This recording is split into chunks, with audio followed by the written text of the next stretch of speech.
ICE Detention Crisis, 2026. Haitian refugee dies in U.S. custody. A man who survived the earthquake, survived the gangs, survived the ocean crossing, survived the desert heat, survived months of waiting at a border that kept saying no. He survived all of that, but he did not survive ICE detention. His name was Jean-Claude. He was 34 years old. He was a father. He was a Haitian refugee who had filed for asylum inside the United States. He had paperwork. He had a case number. He had a lawyer who was still fighting for him. And then one morning, he was gone. A sudden notification, a brief report, an agency statement with cold, clinical language describing what they called a medical emergency inside a detention facility in Louisiana. This didn't unfold over months of warning. It unfolded in 48 hours. 48 hours that could end a man's life. 48 hours that could destroy a family waiting for him. 48 hours that could expose a broken system that hundreds of thousands of immigrants are still trapped inside.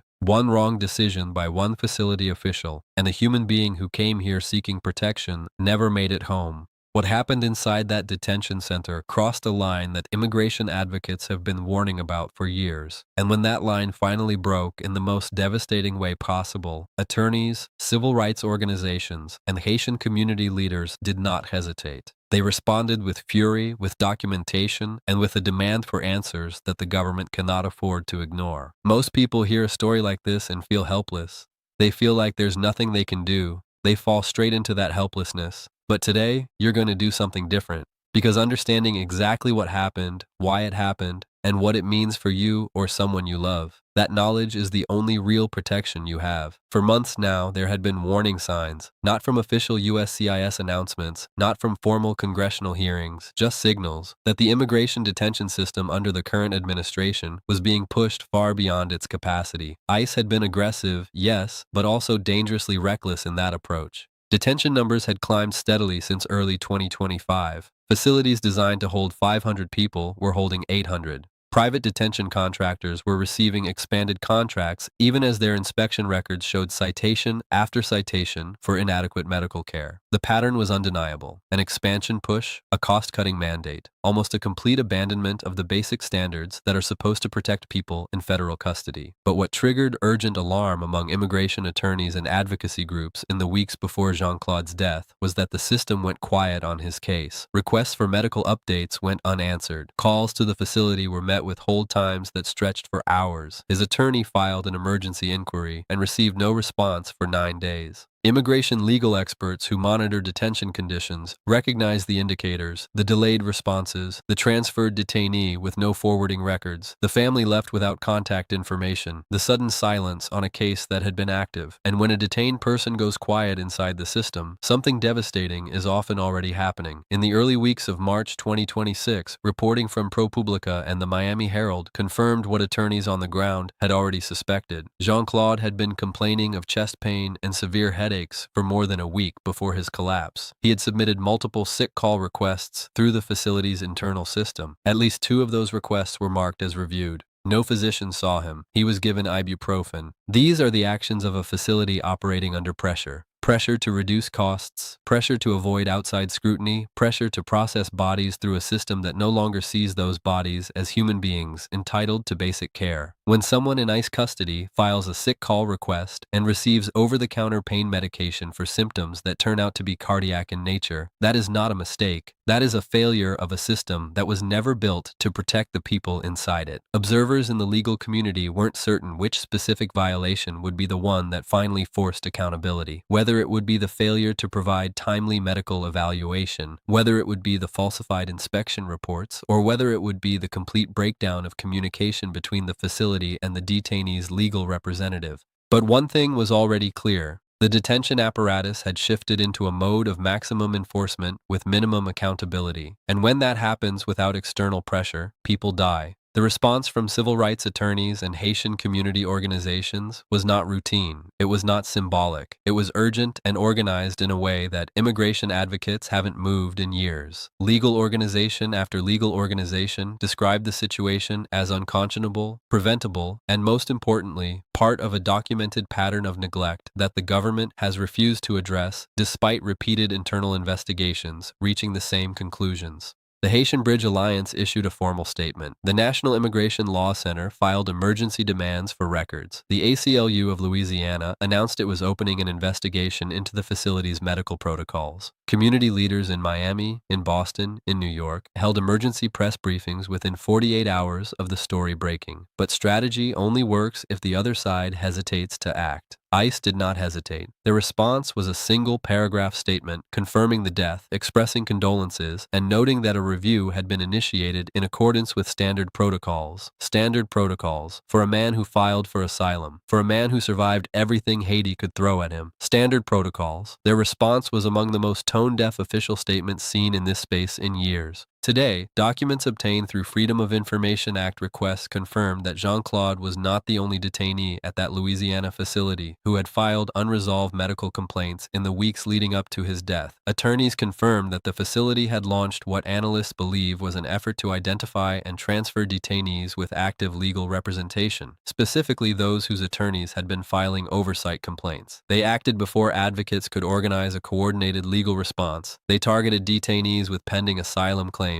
They targeted those with medical flags in their file. They targeted individuals whose home country embassies had already been contacted about removal timelines. This wasn't symbolic movement within the system. It was strategic, and that's what made the legal community's alarm so urgent. Now here is what you need to understand if you or someone you know is currently in removal proceedings, in detention, or at risk of detention. This is not a moment for panic. This is a moment for preparation. If you have a loved one currently held in any ICE detention facility, there are specific steps that can mean the difference between access and silence. You need to know the exact name and A number of your detained family member. You need to contact an immigration attorney immediately, not a notario, not a consultant, an attorney. You need to file a G-28 form, which is the official notice of representation, as quickly as possible. That form is the legal anchor that requires the facility to communicate through counsel. Without that form on file, facilities are not legally obligated to notify your attorney of medical developments. That gap, that simple paperwork gap, is the gap that swallowed Jean-Claude's case.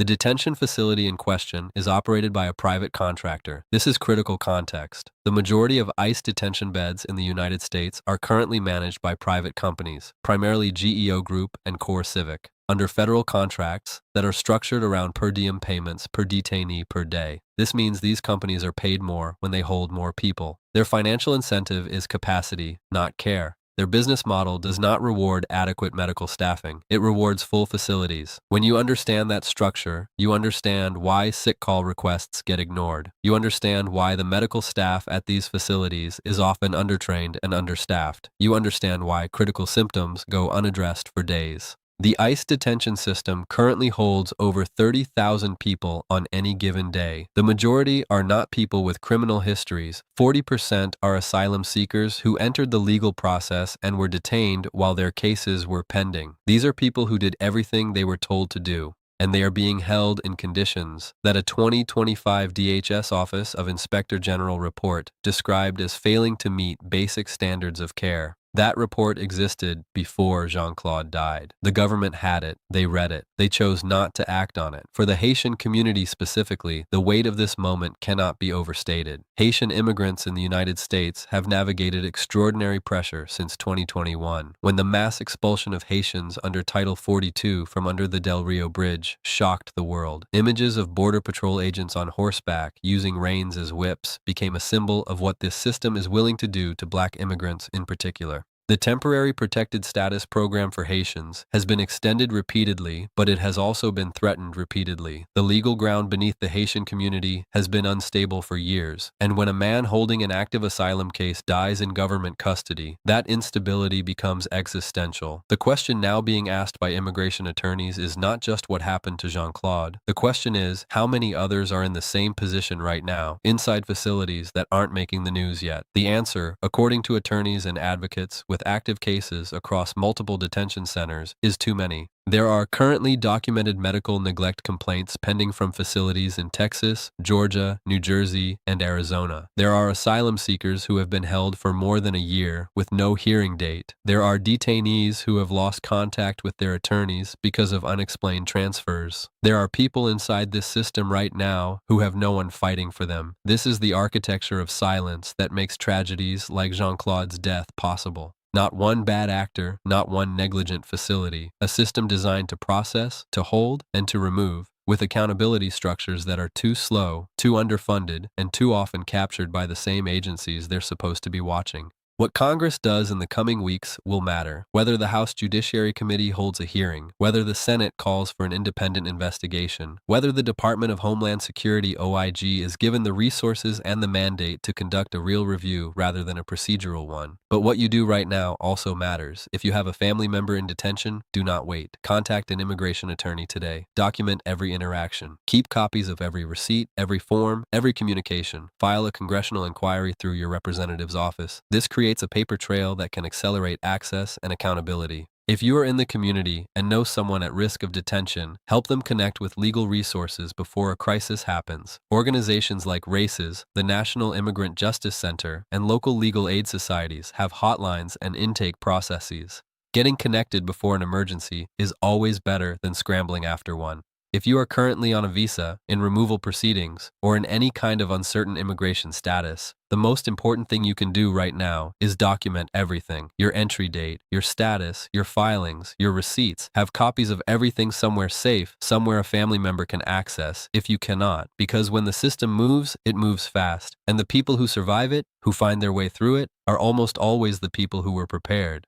Jean-Claude was prepared to survive everything that brought him to this country. He was not prepared for what happened inside a building where he was supposed to be safe. That is the tragedy we have to sit with, and it is the reason this kind of information matters. As 2026 continues, more details will emerge about what actually happened inside that Louisiana facility and whether anyone will be held accountable. Investigations take time, legal processes take time, but the human cost does not wait for process. One thing is already clear: knowing this does not make you a troublemaker. It does not make you anti-American. Knowing this makes you informed. It makes you prepared. It means you understand the system you're operating inside and you're not walking through it blindfolded. Knowing this right now doesn't make you a criminal. It makes you smart. It means you're prepared. It means you're protecting your family. Share this video with your family. It might save their life one day. Subscribe to Visa Status Radar for more protection. We protect you with real information as the next phase of this crisis unfolds.